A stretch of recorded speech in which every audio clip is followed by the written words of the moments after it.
আমার শাশুড়ি আর ননস মিলে প্রেগনেন্ট অবস্থায় আমাকে বাসা থেকে বের করে দেয়। সেদিন এত অপমানের পর আমার বাবা আর কাকা মিলে আমাকে বাসায় নিয়ে চলে আসে। বাসায় আসার পর আমার চাচি আর আমার মা আমাকে ধরে অনেক কান্নাকাটি করে, বলে যে কি মেয়ে পাঠালাম আর কি মেয়ে নিয়ে আসলাম। সেদিন রাতে আমি খুব কান্নাকাটি করি, কারণ সেদিন রাতে সারাটা রাত আমি আমার স্বামীকে একটু পরপরই ফোন দেই, কিন্তু সে আমার ফোনটা রিসিভ করলো না। তাকে ফোন দেওয়ার একটাই কারণ ছিল যে আমি তো তাকে বলে আসিনি, না বলে বাবার বাড়ি চলে এসেছি। তার মা আর বোন মিলে আমাকে বাসা থেকে বের করে দিয়েছে। আমার ধারণা ছিল হয়তোবা আমার স্বামী শুনলে সে আমাকে বাসায় নিয়ে যাবে, কিন্তু সে তো আমার ফোনটাই ধরছিল না। সারাটা রাত কাঁদতে কাঁদতে ঘুমিয়ে পড়ি। সকালবেলা বাবা ডাকে, ঘুম ভাঙে। ঘুম থেকে উঠে দেখি বাবা, মা, কাকা তারা সবাই আমার সামনে দাঁড়িয়ে আছে। তারা বলল যে ফ্রেশ হয়ে নাও, তোমার সাথে কিছু কথা আছে। আমিও ফ্রেশ হয়ে তাদের সামনে গেলাম নাস্তা করব বলে। তখন বাবা বলে উঠলো, তোমাকে তো আমরা অনেক শখ করেই বিয়ে দিয়েছিলাম, কিন্তু আমাদের এই ভুলের কারণে যে তোমার জীবনটা নষ্ট হয়ে যাবে সেটা আমরা কখনোই ভাবিনি।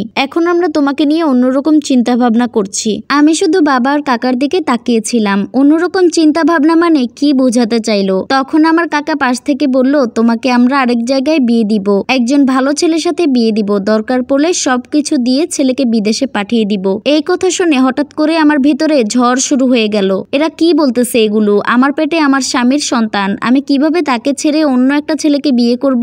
আমি বাবাকে ডিরেক্ট নিষেধ করে দিলাম যে না বাবা, আমি আর এই জীবনে কখনো বিয়ে করব না, আর তোমরা দেখো আমার স্বামী ঠিক এসে আমাকে নিয়ে যাবে। কিন্তু আমার কথাগুলো আমার বাবার পছন্দ হয়নি। সে খাবার টেবিল থেকে উঠে রুমে চলে গেল। কাকারও পছন্দ হয়নি, কাকাও উঠে চলে গেল। তখন আমার মা বলল যে তুই যেটা ভাবছিস সেটা হবে না। তোর স্বামীর যে সমস্ত কথাবার্তা শুনলাম, আবার তোর শাশুড়ি আর ননস মিলে যেভাবে তোর বাবাকে অপমান করে দিল, যদি তাদের ইচ্ছাই থাকতো তোকে সংসারে রাখার, তাহলে তোর বাবার সাথে এরকম ব্যবহার কখনোই করতো না। তাও আমি আমার কথায় অটল রইলাম। আমি বললাম যে আমি বিয়ে করব না। ঠিক তার 3 দিন পরে আমার স্বামী আমাকে একটা ফোন দেয়। তবে 3টা দিন আমার খুব কষ্টে কাটলো, কারণ ভেবেছিলাম আমার স্বামী আমাকে একটা বারের জন্য হলেও ফোন দিবে, কিন্তু সে ফোন দেয়নি। সে 3 দিন পর আমাকে ফোন দিয়ে বলে যে বাসায় আসো। হঠাৎ করে তার এমন কথা শুনে আমি যেন আকাশের চাঁদ হাতে পেলাম। সে আমাকে বলল যে তুমি রেডি হয়ে থাকো, আমি তোমাকে নিতে আসছি। আমি তো খুশিতে আত্মহারা হয়ে কাকে কি বলবো না বলবো কাউকে কিছু না বলেই রুমে গিয়ে বোরকা পরা শুরু করলাম।